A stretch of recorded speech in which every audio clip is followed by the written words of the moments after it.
પછી નારદજીએ પોતાના પૂર્વ જન્મોનું વૃત્તાંત વ્યાસજીને કહી સંભળાવ્યું. 3 જન્મ નારદજીના થયા. નારદ થયા ને એના પેલા 2 જન્મ બીજા.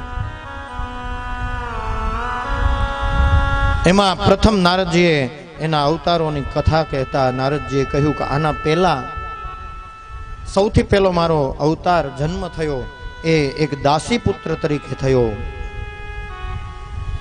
એ દાસી પુત્ર તરીકે જન્મ થયો અને દાસી પુત્ર મારી માં છે એક નગર શેઠને ત્યાં કામ કરે અને એમાંથી જે કાંઈ મળે એનાથી અમારું પોષણ ચાલે.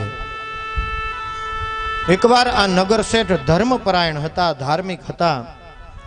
એકવાર ચાતુર્માસ ગાળવા માટે ઋષિઓ આ નગર શેઠને ત્યાં આવ્યા અને એને ત્યાં ચાતુર્માસ ગાળવા માટે 4 મહિના સુધી રોકાયા ઋષિઓ. અને ઋષિઓ રોકાયા એટલે મારી માં પછી એના બધું સેવામાં હતી ને સેવામાંથી નવરી ન થાય એટલે સવારના મને પણ સાથે લઈ જાય. ત્યારે નારદજીની ઉંમર હતી 5 વર્ષની. મને પણ સાથે લઈ જાય અને સાથે હું ગયો એટલે પેલા ઋષિઓના સત્સંગમાં મને પણ સત્સંગ થયો અને મારી બુદ્ધિ છે ધીમે ધીમે પરમાત્મામાં લાગી ગઈ. કેમ તો કે સવારે માં જે કામ કરતી હોય એ બીજું કામ કરતી હોય તો આ ઋષિઓને જમાડું, પછી એના હેઠા વાસણો ઉપાડું, એમાંથી છેલ્લે જે વધે એ પ્રસાદ મને ખાવા મળતો. આવી રીતે મારી અંદર ભક્તિના સૂત્રો એ પ્રગટ થયા. ધીમે ધીમે સમય વ્યતીત થયો અને ચાતુર્માસ પૂર્ણ થયા. ચાતુર્માસ પૂર્ણ થયા એટલે ઋષિઓ વિદાય લેવા માટે તૈયાર થયા. જેવા ઋષિઓ વિદાય લે એટલે નારદજીએ હઠ લીધી કે મારે સાથે આવવું છે તમારી. મારે આ સંસારમાં રહેવું નથી, મારે હવે વિરક્ત એટલે વૈરાગી બની અને તમારી સાથે આવવું છે.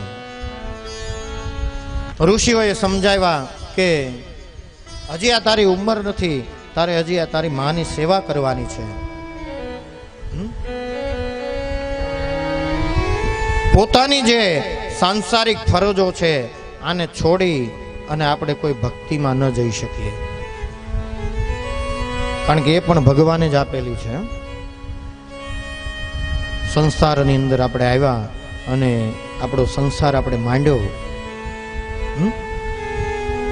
તો એ માંડતા પહેલા વિચાર કરવો જોઈએ.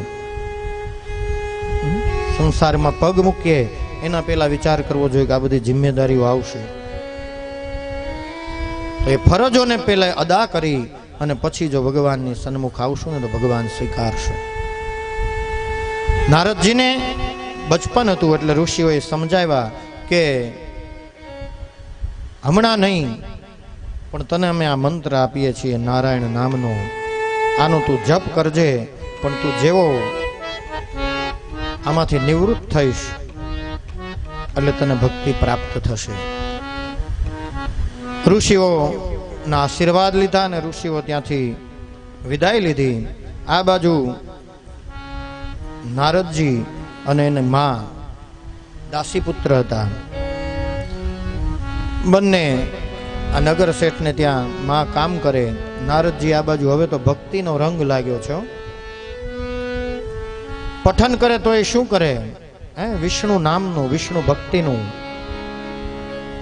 નમો ભગવતે તુભ્યં વાસુદેવાય ધીમહિ.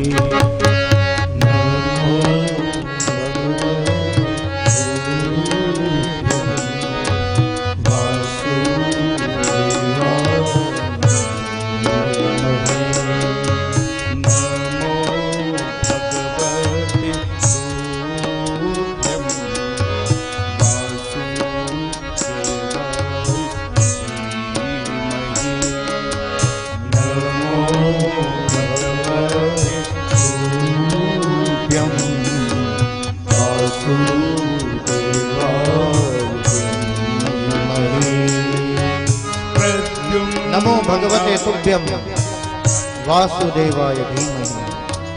પ્રદ્યુમ્નાય અનિરુદ્ધાય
ભગવાનના નામોનું ચિંતન કરતા કરતા નારદજી પોતાનું કાર્ય કરે